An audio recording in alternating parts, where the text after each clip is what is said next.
welcome back to my channel. My name is Susan. I am a first-time mom and I make content on health, wealth, and self because we're trying to find a balance of all three while being a mom and working full-time.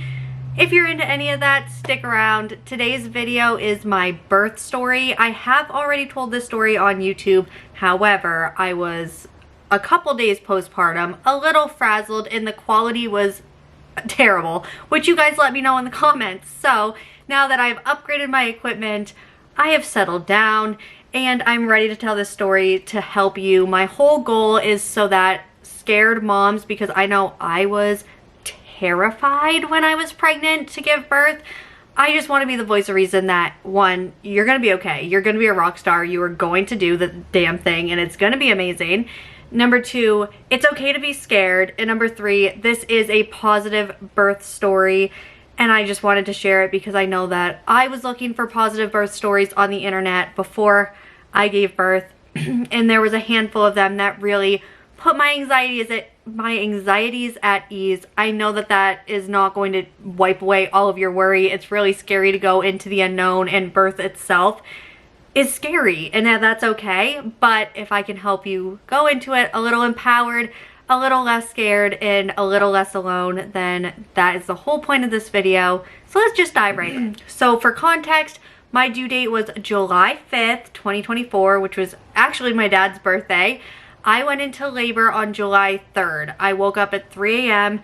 and I was just super uncomfortable. I had no idea that this was early labor, but I was beyond uncomfortable. My hips hurt. It felt like her head was literally falling out of my crotch. When I would roll over, I could like feel her. I was just in so much pain. And it wasn't contraction pain. It was just like my body had expanded to the max and there was no room left. I was done. I could not, like, laying down hurt worse. So I grabbed my yoga ball and I ended up like leaning over the bed like this and trying to sleep from 3 to 5. And then I finally got up around 5 and I was like, I guess I'm just gonna hang out because I cannot lay in bed anymore. So I got up and I realized there was no way I was going into the office for work. I go into the office 1 day a week. I've never called out of one of these shifts, but I was like, I can work from home, I can manage, but I'm just so uncomfortable. The idea of getting dressed out of my pajamas was asinine. So I was like, we're not gonna do that.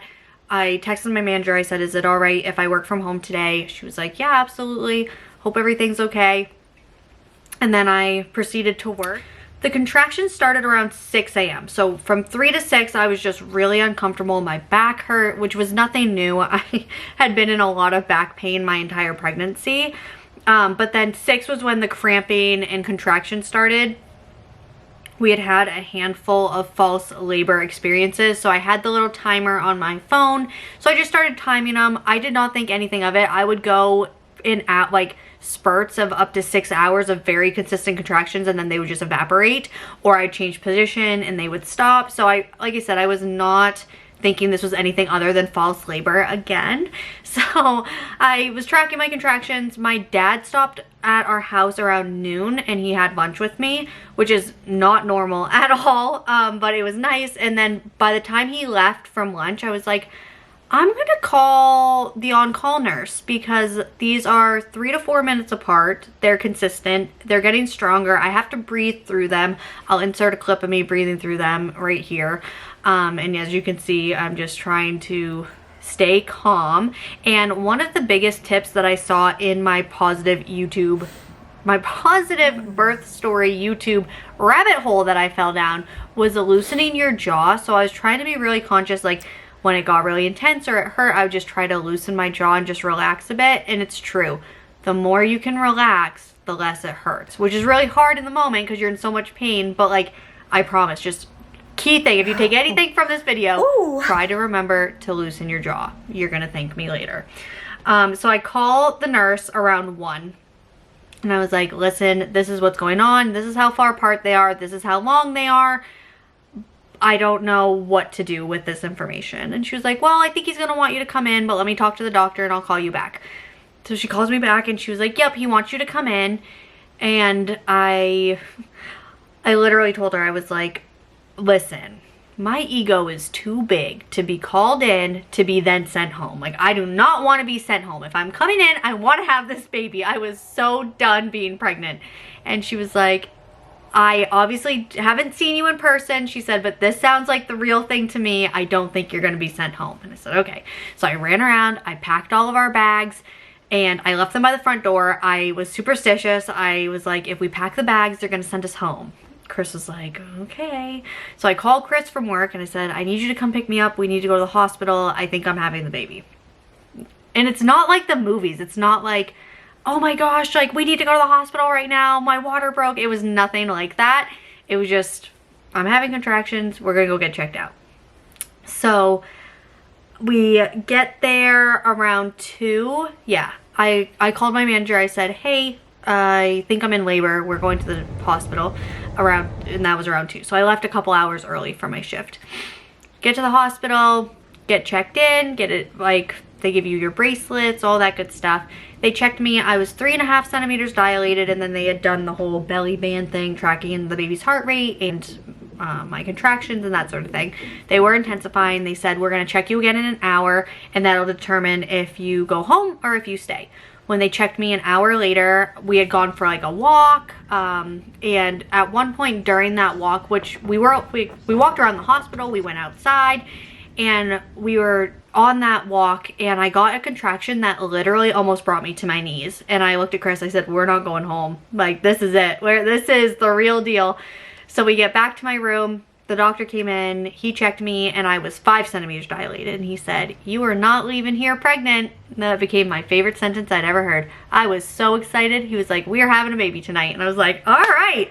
So he pulled up a chair and he was like, so what's the plan? What do you want to do for pain management? What are your goals? Like, how can I support you? It was really nice.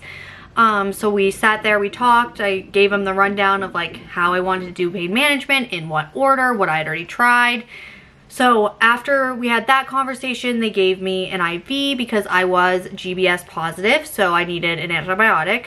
They gave me that, and then I got into the tub, which was really nice. The bathtub took the contraction pain from like a 7 or an 8 down to a 4 in the first part of this journey, which was really nice, and it gave me a break. I just kind of sat in the tub and hung out. Chris sat with me for a while, then he went and sat on the couch, and I just watched my show on my iPad. And then the nurse's shift changed when I was still in the tub, so I met the new nurses when I was sitting in the bathtub. And I brought a sports bra. That was really nice. I had changed into a sports bra to go into the tub, so I wasn't like completely naked, which it doesn't really matter if you are or not, but just for my comfortability. I live in a very small town, so I knew almost all the nurses. So I was like, I mean, I know we're gonna get up close and personal in this experience, but I would kind of like to be somewhat covered to start. So anyways, pro tip, bring a sports bra if you plan on using the tub. I really enjoyed that part. So I ended up taking, I think, 2 baths, because then I had gotten out of the bath. That's why I got out of the bath, was my IV started to get, they had bandaged it up with like plastic, and that was starting to get like steamy, I guess. And I got out because I didn't want that to have any issues. So I got out, and then the pain was really bad with the contractions by the time I got out. So Chris drew me another tub, and I got back in, and then I don't think I was in that tub more than 5 minutes, and I was like, I feel pressure in my butt. And they told me to call them when that happens. So I called them. They were like, all right, get back in bed. And then I was now considered in active labor. I guess I was in active labor back when they told me I was 5 centimeters. But when I got out of the tub, I was dilated to a 6 or a 7, I believe. Might have been a 7. They called the doctor and they said, you got to come in, buddy. She's going to have this baby. They also knew that my mom had really fast births. So they were like, yeah, you got, even though I was a first-time mom, they had him come in right then once they realized that I was that far dilated. So I started nitrous oxide. I started by laying on my side.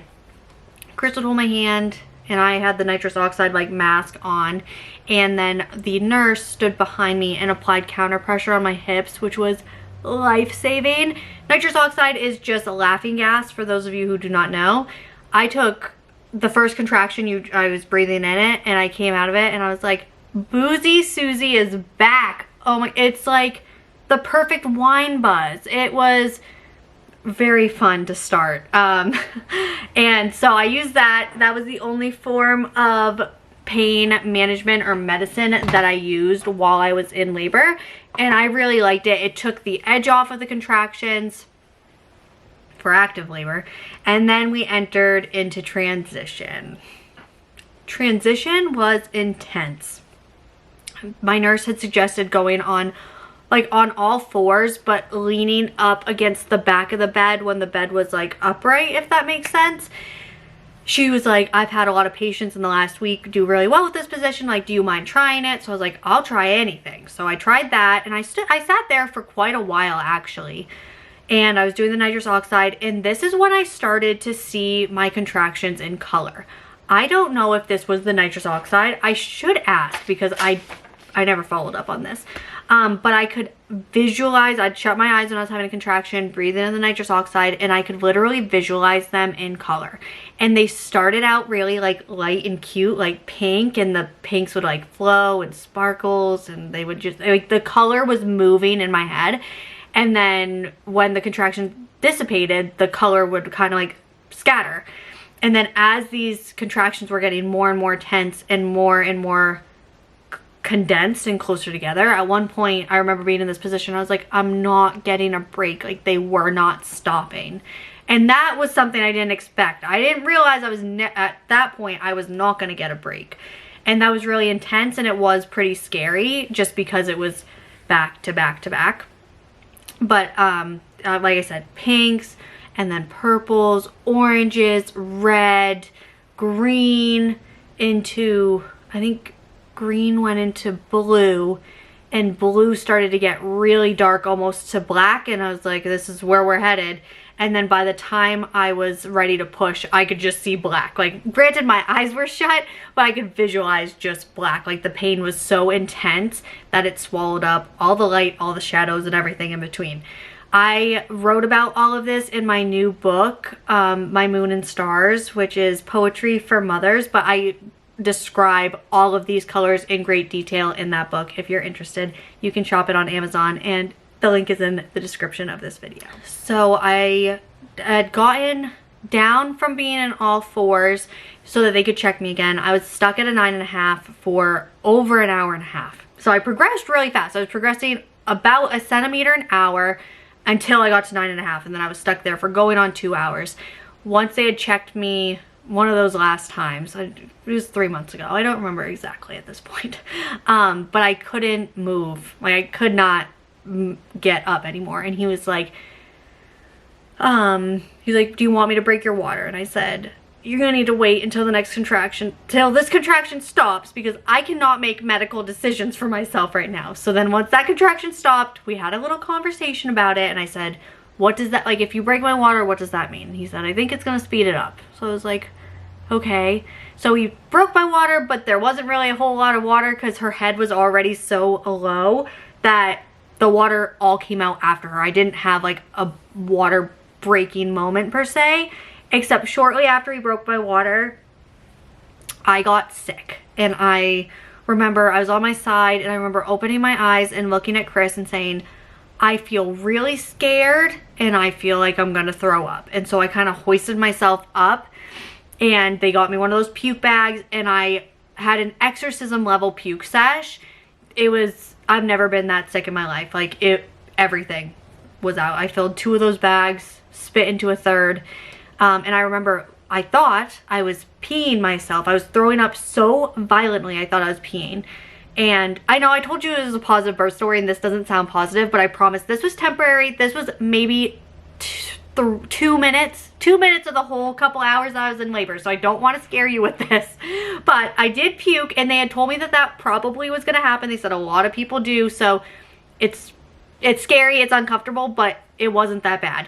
So I puked everywhere, and I was like, I'm pretty sure I peed everywhere. I took off, I think I was wearing like underwear at this point, took those off, and they're like, no, you didn't, I don't think you peed. You might have peed. They were like, but we think that was just all your water. Like, your water's really broke that time.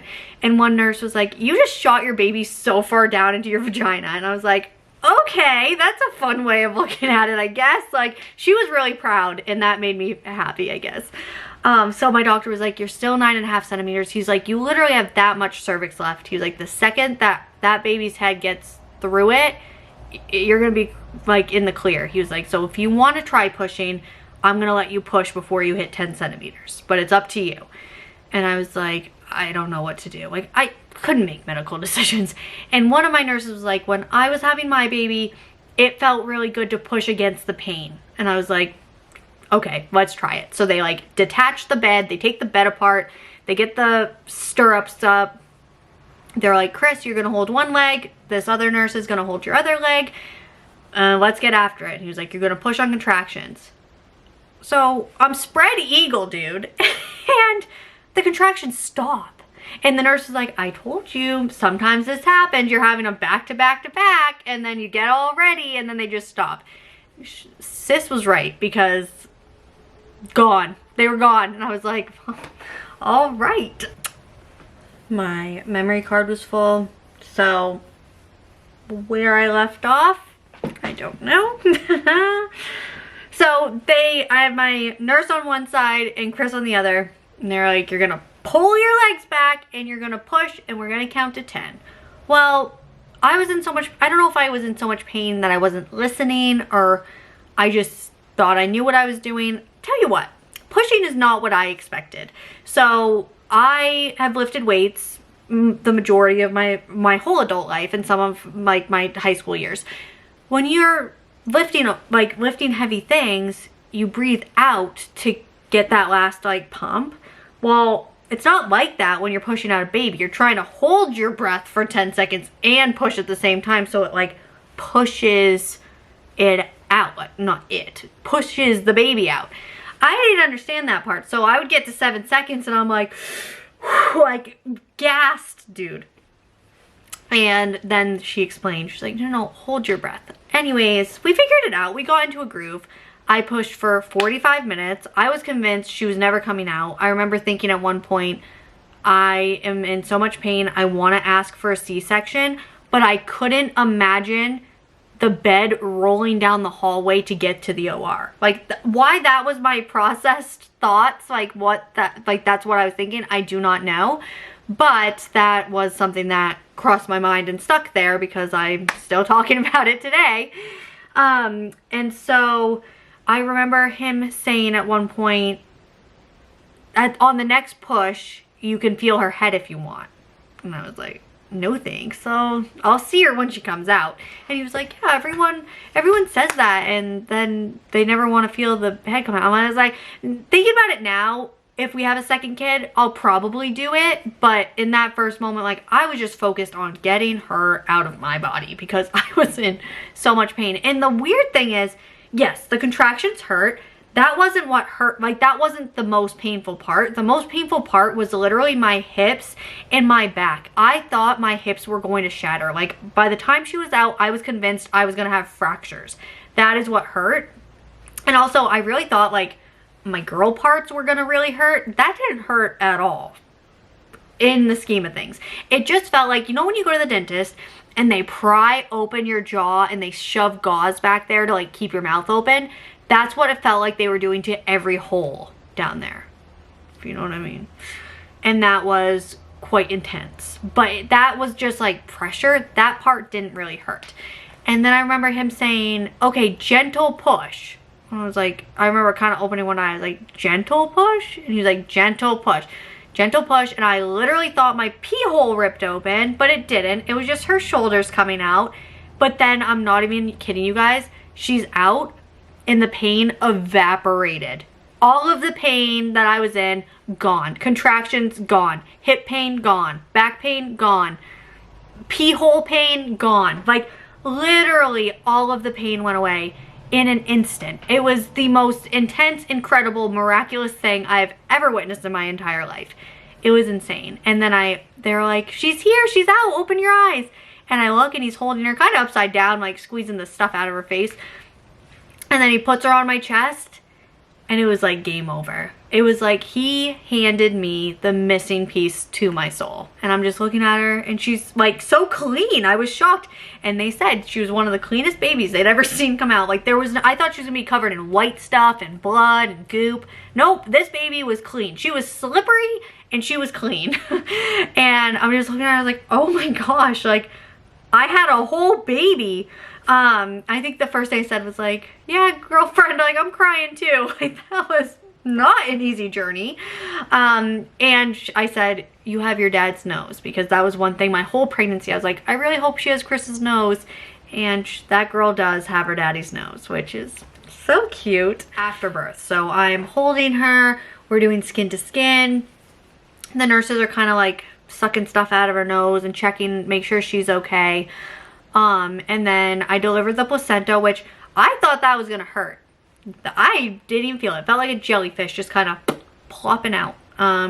So if you're nervous about afterbirth or the placenta, you don't need to be too worked up about it. Like it didn't hurt me anyways. And it was just like one last thing. And that actually came out pretty fast. I thought it was gonna take like a half hour for that to fall out, and that thing was out in like maybe 5 minutes. And then after that was out, they cut the cord. Chris got to cut the cord, and she was having a little bit of a hard time breathing, so, and I needed 2 or 3 stitches. So he gave me the Novocaine, or I don't know if the Novocaine is the right word, but the numbing stuff. And I was like scooted back in the bed. I was like, okay. And I was like, I said to the nurse, do you want to take her? They needed to like suction some more stuff out. I was like, do you want to take her and I'll get stitched up? And she was like, that would make my job a lot easier, but I didn't want to ask. So she takes the baby, and Chris went over to like the little incubator warmer thing, and they got her weight, her height, and they were getting, like I said, suctioning all that extra fluid out. And then I got stitched up, and I literally said, I was like, I feel like I just got my personality back. Like I feel like myself again. I felt like I was in such a fog and a cloud and just a haze for the last 10 months. I was like, and now I feel like myself. And I have felt consistently better and like myself literally since she came out, which led us to discussions later on in my postpartum visits about prenatal depression, which I really think that I was suffering from. One thing I was really surprised about was you have this baby, you literally push them out of your body, and then they get all cleaned up, you get stitched up. I had 2 or 3 internal stitches, which weren't bad at all.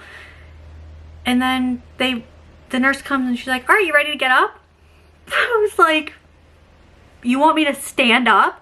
She's like, yeah, we're gonna go to the bathroom. I was like, okay. And so she like held my hand and helped me. And I was really scared to go to the bathroom, but it wasn't bad. Peri bottle is your best friend. She taught me how to use that. She like helped me build my big old pad, and we got it all set up with all the things like the little dermaplast pads and spray and all the good stuff. And then she helped me pull on my big old diaper, and then she helped me walk back to bed, which then the other nurse had like changed all the sheets for me. And then I got into bed and they're like, good night.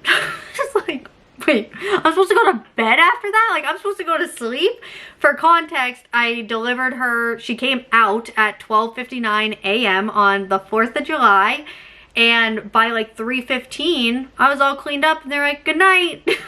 And they just shut the lights off. The baby was asleep in her little bassinet next to me.